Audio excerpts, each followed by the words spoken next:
Lep pozdrav tudi v mojem imenu in imenu mojih kolegov levo in desno, ki so večinoma člani državnega štaba civilne zaščite.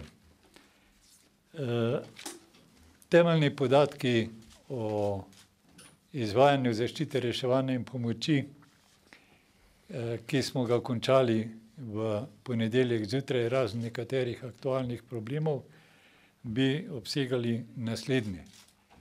16.9., to je bil četrtek, smo na podlagi opozorila Agencije Republike Slovenije za okolje glede meteorološke in hidrološke prognoze z rednim biltenom Uprave za zaščito in reševanje obvestili vse regije, obvestili vse občine, vodstva reševalnih služb in tudi vse medije v Sloveniji. Napoved je bila neugodna in je obsegala tudi resno opozorilo pred intenzivnimi večdnevnimi padavinami. Na tej podlagi sem nekje okrog 14. ure na četrtek izdal odredbo o pripravljenosti v Gorenjski, Notranjski in Severnoprimorski regiji z obvezo, da se pripravstvo vzpostavi tudi na lokalni ravni v vodstvih reševalnih služb in naslednji dan glede na spreminjanje delno in naraščanje te nevarnosti sem razširil pripravljenost še na Ljubljansko regijo in Zahodno Štajersko.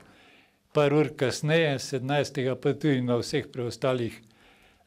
preostale regije, 13 jih je vseh, tako da je bila 17. do opoldneva vzpostavljena pripravljenost na območju celotne države. Že prvi dan je bil z izdano odredbo o pripravljenosti seznanjen tudi načelnik generalštaba Slovenske vojske, ki je pač odločitve sprejemal v okviru svojih pristojnosti. Vzpostavitev pripravljenosti, opozorilo na nevarnosti intenzivnih padavin, poplavnih in hudournih učinkov so bila dana pravočasno, so bila dana tako, da je bilo mogoče pripravljenost vseh reševalnih služb na lokalni, se pravi občinski, regijski in državni ravni vzpostaviti pravočasno. V naslednjih dneh se je delovanje prilagajalo dinamiki samega pojava. Ta poplavni val, kot je znano, se je gibal od jugozahodnega dela države preko Dolomitov, Notranjske, v Ljubljansko kotlino na Zahodno Štajersko. Zahodno Štajersko mi imenujemo Celjsko kotlino, da bom razumljiv. V Zasavje, Posavje, Dolenjski kras, Dolenjsko in končal v Posavju na južni meji. Poplave, take, s katerimi smo se srečali v času od 17.9. do vključno 20. oziroma, če jemljem še ponedeljek 27.9., so po obsegu, so po učinkih nedvomno primerljive z poplavami 1990. leta. Le te so zajele 2/3 približno Slovenije, medtem ko detaljne analize, obseg, dinamika, značilnosti tega pojava bodo znane kasneje, ko bodo narejene vse potrebne študije v ustreznih službah. O sami intenzivnosti dogajanja v teh dneh, zlasti v obdobju, ko je bila kulminacija tega pojava največja, to je v času od 17.9. do 20.9., so naši regijski centri prijeli preko 39 klicev, to je na 112 na pomoč. Od teh jih 39.000, da bom razumljiv. Od tega jih je bilo največ v Ljubljanski regiji 12.390, Zahodno-Štajerski 7.360, Dolenjski skoraj 4.000, v Zasavju in Posavju pa je bilo teh klicev okoli 3.000 v vsaki pokrajini. Kot rečeno, so te poplave primerljive s podobno vremensko ujmo, kot smo jo srečali 1990. leta. Na to kažejo tudi te škodljive posledice. Žal je v teh dneh predvsem zaradi teh poplavnih učinkov, visokih voda in ob nekih spremljajočih razlogih, po podatkih policije, bilo tudi 5 smrtnih žrtev. Druge posledice v številkah pa so sledeče. Skupaj je bilo poplavljenih, zalitih ali kako drugače s poplavnimi vodami ogroženih 8241 objektov. V tem času se je sprožilo 868 zemeljskih plazov, usadov, vdorov na tem zlasti predalpskem območju. Poškodovanih mostov je bilo okrog 91, izjemno velika pa je tudi poškodovanost na državni in pa lokalni cestni infrastrukturi. Ogroženih prebivalcev neposredno je bilo preko 15 000 in v tem času je bilo evakuiranih 296 oseb. Škoda je nastala tudi na vodno-gospodarskih objektih, na komunikacijski infrastrukturi, v različnih gospodarskih družbah. Poplavljenih je bilo tudi po oceni Kmetijske svetovalne službe okoli 30 000 hektarov kmetijskih površin.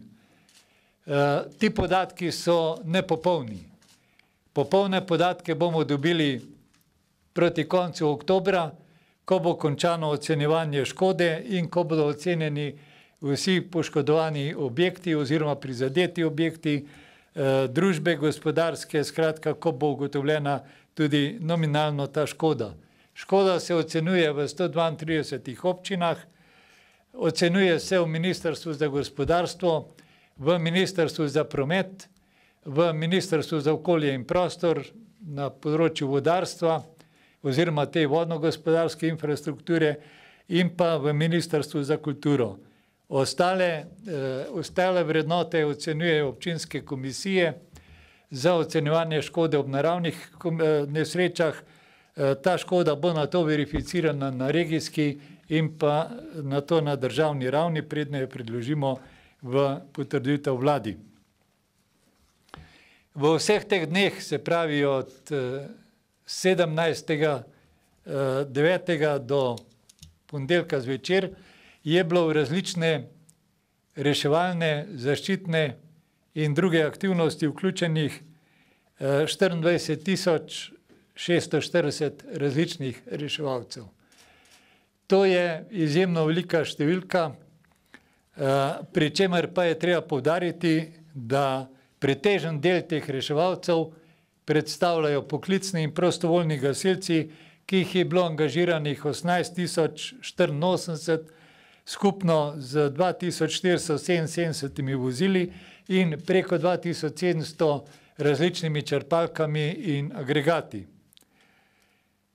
Angažiranih je bilo preko 800 pripadnikov civilne zaščite, preko 500 aktivistov Rdečega križa, preko 800 različnih drugih reševalcev, zlasti potapljačev, podvodnih reševalcev in ostalih, 1238 pripadnikov Slovenske vojske, 400 pripadnikov, ki je bilo v tem času v pripravljenosti, pa niso bili angažirani, glede pač na potrebe. Uporabljene so bile različne inženirske, logistične in druge zmogljivosti Slovenske vojske. Angažiranih je bilo okoli 1900 policistov, v pripravljenosti so bile tudi druge zmogljivosti, od helikopterske oziroma te letalske policijske enote do specialne enote in njenih zmogljivosti. In v sami intervenciji je bilo aktivno udeleženih okoli 2000 in okoli 2000 zaposlenih v različnih javnih podjetjih, mislim predvsem na komunalna podjetja, distributerje, skratka tiste, ki so vzpostavljali poškodbe in pa premoščali poškodbe na prizadetih območjih, zlasti pri infrastrukturi. Na najbolj prizadeta območja smo napotili iz manj prizadetih območij 730 prostovoljnih gasilcev. Ti in pa Slovenska vojska so bili angažirani na tistih območjih, kjer je bil obseg največji oziroma kjer so bile posledice največje. Gre za občine Zagorje, gre za Posavje, spodnji del porečja oziroma vodotoka Krke in pa območje Ljubljane. V vseh teh dneh smo imeli v pripravljenosti 250 do 300 gasilcev iz drugih delov države, ki so bili manj prizadeti, vendar jih nismo uporabili, ker za to ni bilo potreb na prizadetih območjih.